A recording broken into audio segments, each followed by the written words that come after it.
Sam Darnold, I want to say he's the first quarterback from that 2018 class to even make it to a Super Bowl. You talk about a resurgence, you talk about a comeback story. Don't call it a comeback. Don't call it a comeback. He's been here for years. From bus label to back-to-back Super Sundays, Sam Darnold now stands alone in his draft class. And later, Justin Gaethje becomes the first ever two-time interim champ and lines up a title clash born in blood and numbers. The number 2 might not be so bad after all. That's next on Full Sail Live.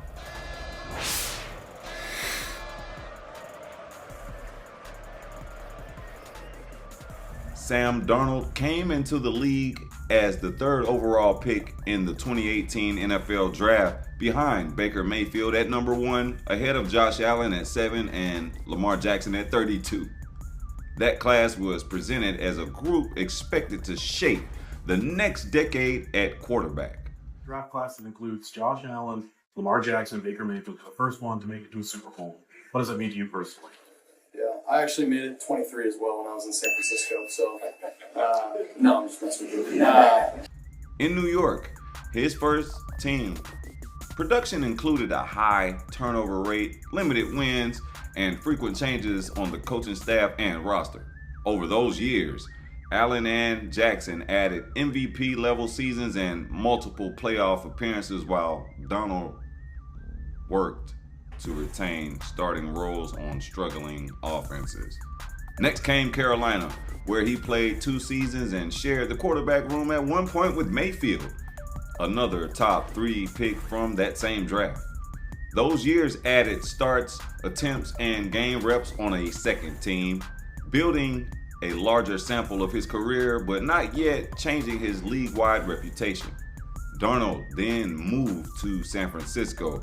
The 49ers reached the Super Bowl with him in the quarterback room as a backup to Brock Purdy, making him the first quarterback from the 2018 class to be on a Super Bowl roster, even though he did not start that game. That appearance did give him experience in a Super Bowl level operation and postseason preparation. Later, stops in Minnesota and then Seattle followed. In Seattle, he played with a roster that featured a highly ranked defense and a more complete supporting cast on offense that he had earlier in his career. That combination coincided with team success deep into the postseason.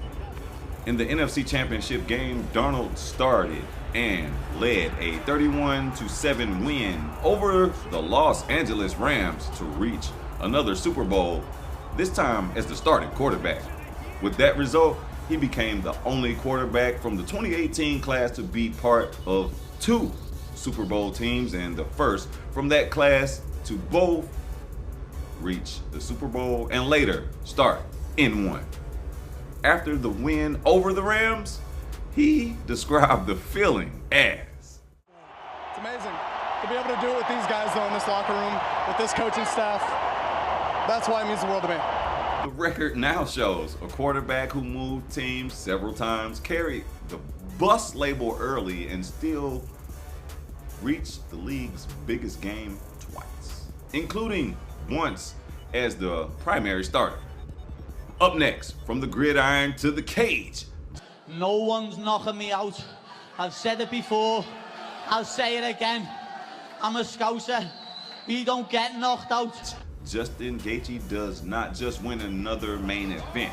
He becomes the first 2-time interim lightweight champion and sets up a title fight with Ilia Topuria built on clear numbers and clear stakes. There's no doubt it'll be one of the best fights that they could definitely put on. It'll be for an undisputed belt, and I think they want to have as many as possible. So if he's not back, they will strip him, and I will be undisputed, and then I'll fight for the belt on there and defend it. Justin Gaethje has always called himself the highlight, and his latest win added a line no one else in the UFC can claim. But I loved teaching him a lot. He said my face was not going to look the same after the fight, and his would look the exact same. He won't be physically the same after this fight. I will. I'll be exactly the same. I'm going to put a beat down on him like he's never received. And I can promise you that. So as soon as it was over, I was like, well, look at your face. It does not look the same. The first ever two-time interim lightweight champion. He earned that status on Paramount's first partner broadcast with the UFC at UFC's 324, a night that put both the sport and Gaethje's all-action style in front of a huge audience.